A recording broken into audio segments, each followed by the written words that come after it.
əzizdir doğma diyarım.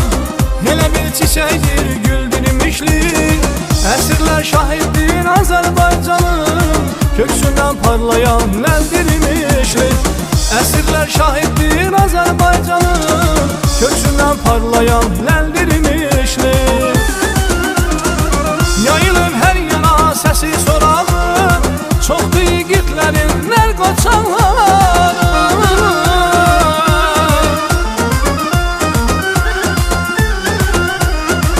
Yayılır hər yana səsi sorağı, çoxdur yiğitlərin nər qoçanları. Gözəldir havası, suyu, torpağı, mahaldır, muğamdır, mildirmişli.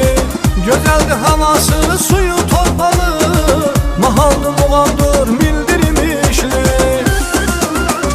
Gözəl imişli, canım imişli, sənə qurbanam, özüm imişli. Gözəl imişlim, canım imişli, sənə qurbanam, özüm imişli.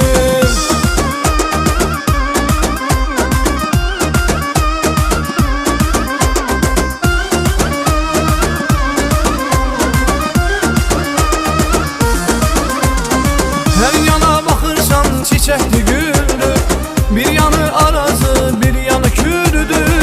Babalar nə gözəl ömür güsürdü, cənnətdir, məkandır, eldirmişli. Babalar nə gözəl ömür güsürdü, cənnətdir, məkandır, eldirmişli. Yayılır hər yana səsi sorağı, çoxdur yiğitlərin nər qoçanları.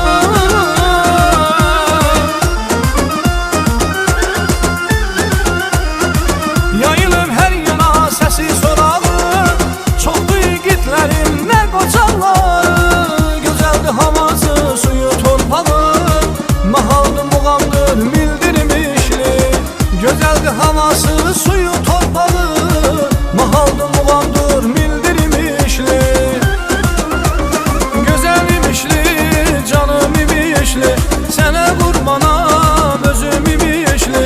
Gözəl imişlim, canım imişli, sənə qurbanam, özüm imişli.